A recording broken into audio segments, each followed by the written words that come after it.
And if we let Cadence decide, it's Subway or Chili's, which we dislike both of those. Yeah. So I'll go to Chili's any day before the Subway. So love to hear everybody else's feedback. Chili's or Subway? Ew. That's a weird choice.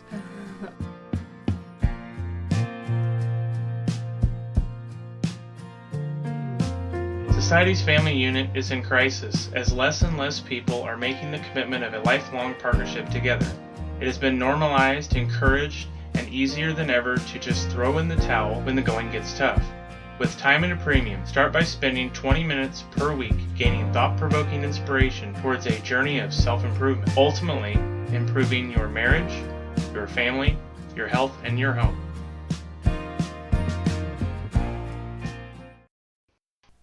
Welcome to the third episode of the Family Order. Today we will be discussing the second pillar that we have in our family order, which is family. So in this episode, we will discuss details about our family and why it's so important to us. We'll also cover how this pillar ties into our vision, our mission, and the other pillars for our foundation. So when we talk about family, family's more than just blood relation. It's about the people that you can really count on. The Heritage Foundation reports on why marriage and family is so important to society. We're raising future productive adults that will contribute to society and the greater good for the community. That's the goal. We're rendering ourselves obsolete to our kids. Yeah, and that's actually one of our family values, to be a productive member of society.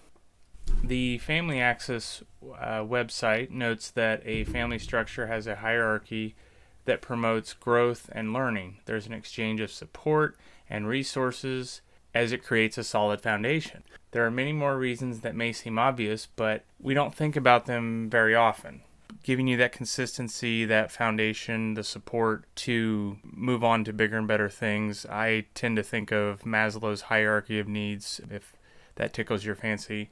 It's a great example. So one more, just for a little bit more resources out there for people that want to geek out on this. But the Institute for Family Studies notes that family structure has a dramatic effect on kids. There are different effects on boys and girls, but many advantages are things like they're less likely to commit a crime, they get better grades, and they have less mental and emotional issues. And it goes on and on from there. I don't think it takes a rocket science to know that either. Just even looking around socially at blended families, quote unquote, broken families. Everyone probably has someone in their life that might not be on the right side of the law and what their family structure was like. Sure, and that's not to say that it can't work if mom and dad get divorced, then all is lost. That's not the case. Oh, yeah. We have people in our lives that their parents are divorced, and I mean, yeah, they're normal, productive members of society. And Sure. And they would be the first to tell you that the best thing that ever happened to them was their parents getting divorced.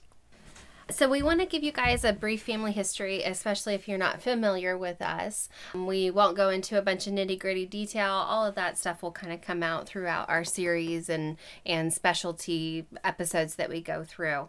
From our marriage episode, you know that we were already married in 2007. We actually waited 5 years before we had our daughter, and that was pretty much on purpose.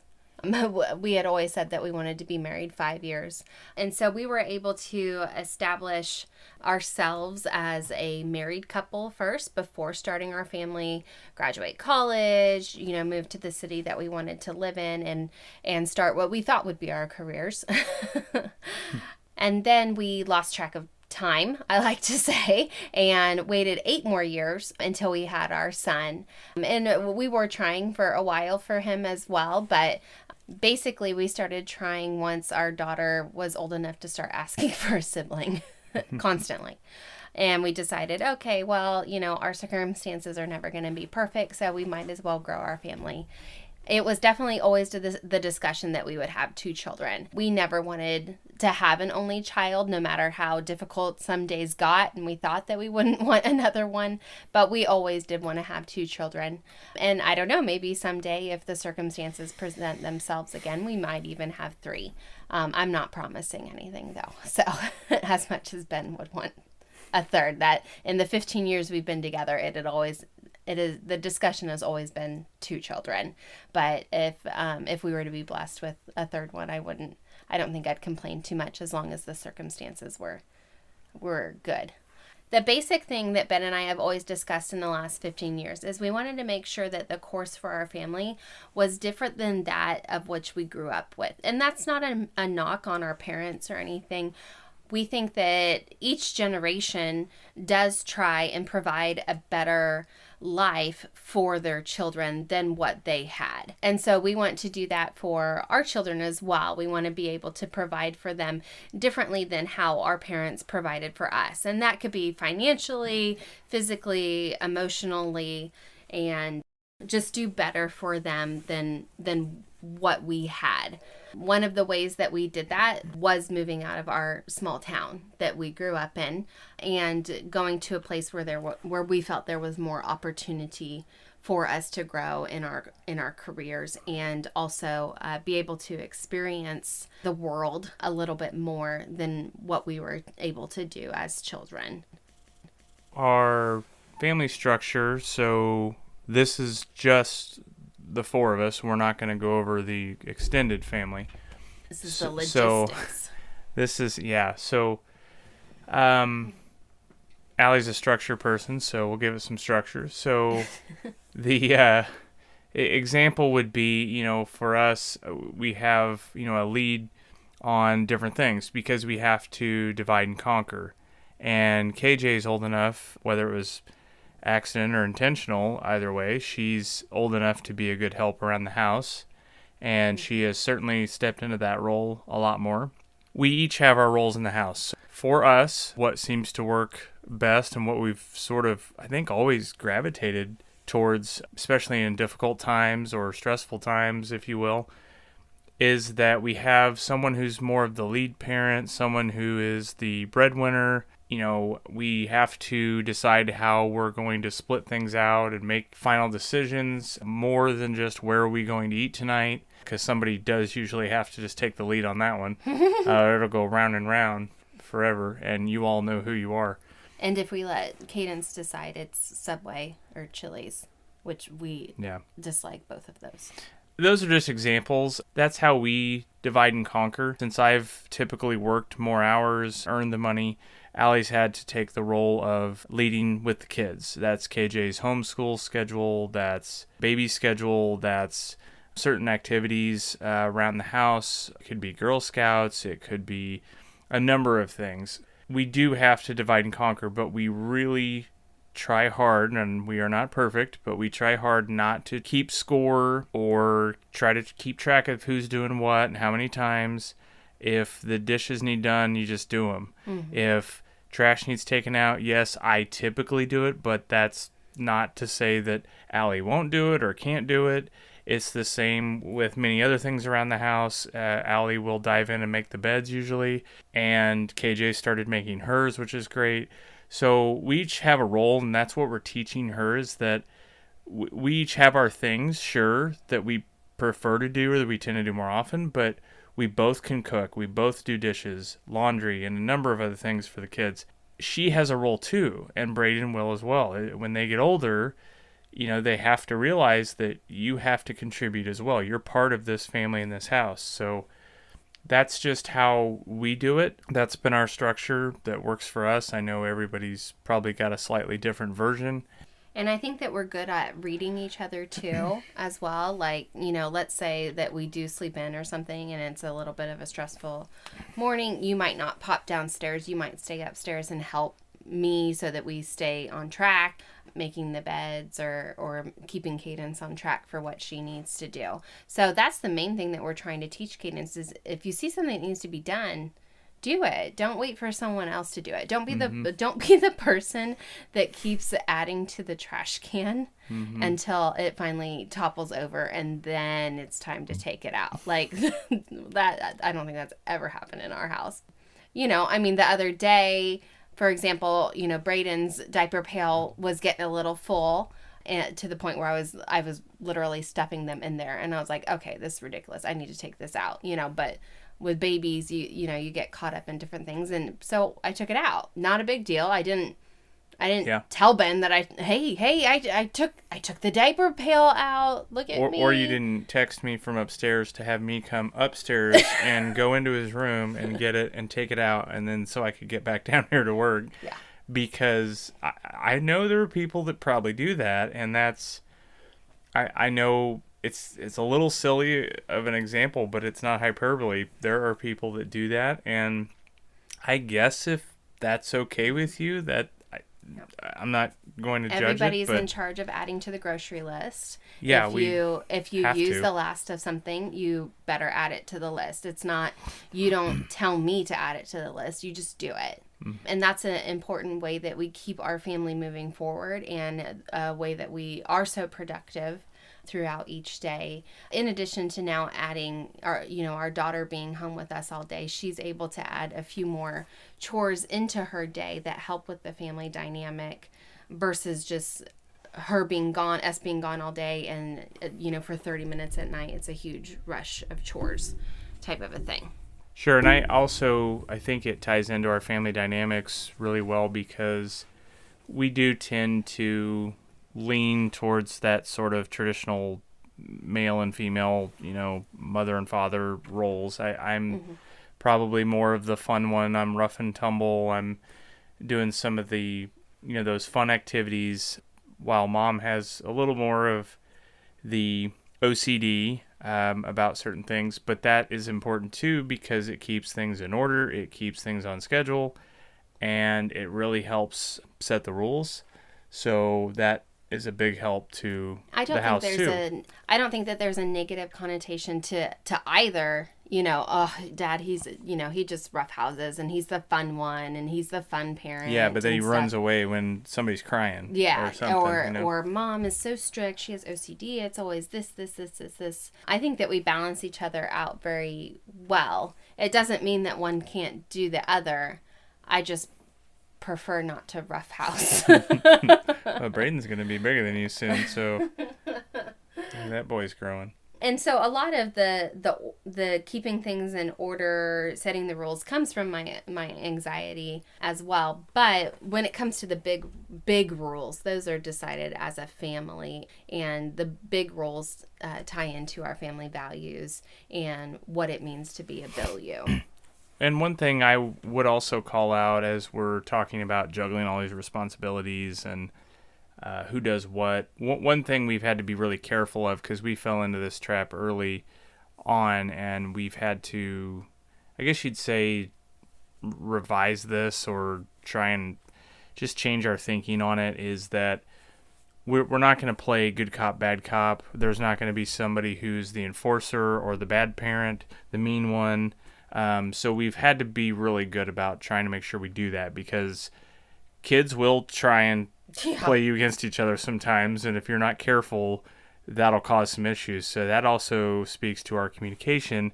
It needs to be top notch, because it can really, really quickly get out of hand, and you don't even know what just happened, but now everybody's mad. And when it comes to discipline, we have to be on the same team as well and have the same standards for our children. If we say, Cadence, you're grounded from electronics, it means you're grounded from electronics. And it's not, later on in the day, you decide, oh yeah, your mom's at the grocery store, I'll let you have it, type of a thing. That doesn't do any good. So we are definitely on the same page when it comes to enforcing the discipline.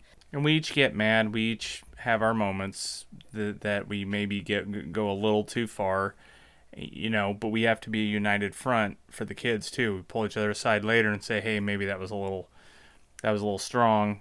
Let's back it off. But we always explain ourselves. There's a lesson to be learned. It's not I'm going to be mean just because I'm mad, and that's why you should do XYZ.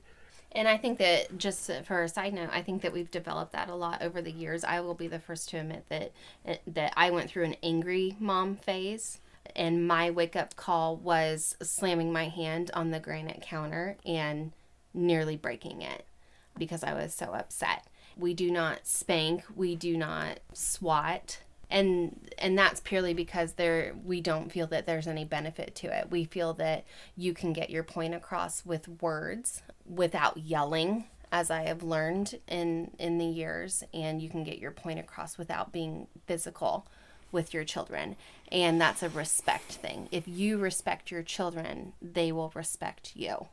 We were spanked as kids. I don't think it damaged us permanently or anything, but we wanted to not spank. We felt there was a different way to handle it. And so I'm not going to say we never swatted Cadence, because we did early on, but I think afterward we reflected on it and just thought, I don't think It didn't we do want any to do good. that.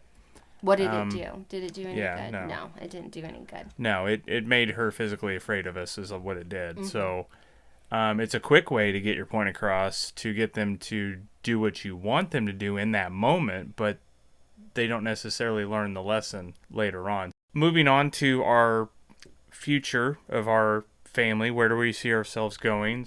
We view family as our purpose and our priority. We really wanted to get more intentional about where we were going in the future. We really wanted a more declared direction for our family, and that's why we came up with our family values and our mission. We have a structured schedule for Cadence every week. We have a pretty strict schedule for Braden as well, as I've mentioned, and so we have to put ourselves on a pretty tight schedule as well, but it ensures that we're going the right direction every day, every week. We're trying to be more planned out. We know where we're going and how we're going to get there. So, as you said, we wanted to know what it was to be a Bilyeu and wanted our kids to know that, because we didn't know. We were just sailing right along and didn't really know where we were going. By adding our family values, we are constantly referring to them. Is that how Bilyeus act? What value did you break? It gives us and it gives our children a structure for how they should be trying to live their life. And as a family, we're going to encourage one another to become the best version of ourselves, and serving each other, our friends, our community. We want to be intentional, and we want to be living a life of meaning and joy. And that is our family vision. And it leans into what type of legacy are we leaving behind for our children as well.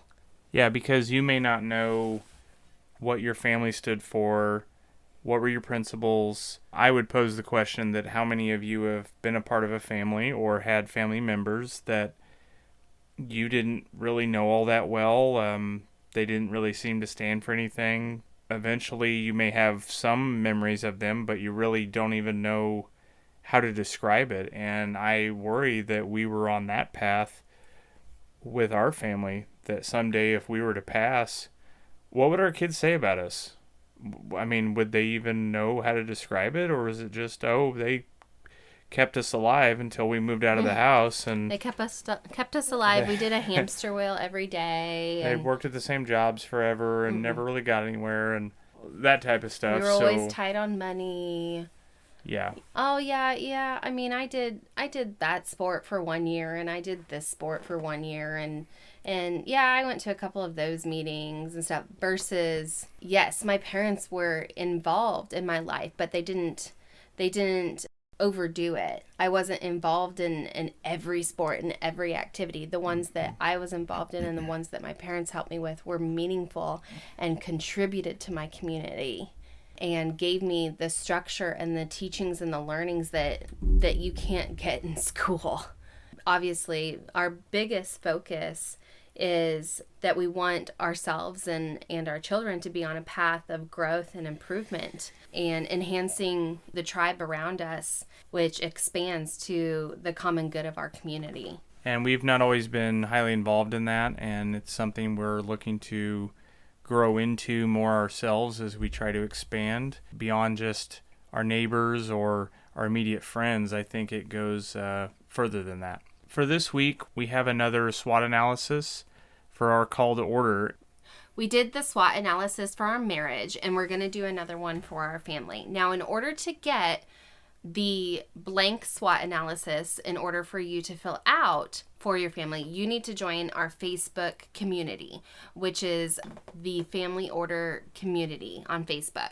And you can find that on the Family Order page, or if you're friends with us, we post that on our profiles as well for the public. But you need to be a member of our Facebook group in order to get that SWOT analysis, both the blank copy and then also be able to view Ben and I's copies as well. This week, we want you guys to think about your family. It doesn't have to be the same as ours. Do you know your strengths and weaknesses? Do you have opportunities for growth and to get on a path for improvement? Are there threats that need to be addressed? Are there things threatening your family that you can do something about now, or do something about proactively before it becomes an issue that's emergency? And it could be something as simple as, it doesn't have to be this well in depth. Yes, I mean, we would like for you to think a little bit deeper about it, but it could be something as simple as your children wake up at different times every day and go to bed at different times every night. That is a huge red flag for children in particular. Our family wakes up at 7 a.m. every day, and our kids are in bed at 8 o'clock every night. And they need that. They need that type of structure. And that could be a huge thing, that you could add to the SWOT analysis. We want you to make sure that you are separating this from your marriage. Now, yes, there might be some overlap, but you want to think about your family as a whole. And there might be some overlap into the health. Is the health of your family being threatened right now? Do you need to add in a daily walk to your family? Do you need to maybe change some diet? It could overlap into your home. Is your home in complete disorganization and disarray? Are you a pack rat? Do you need to organize? All of these things, all of these pillars affect your family as a whole. So you want to be able to know your family structure and your dynamics, and you want to know what you stand for and where your family is headed in the future.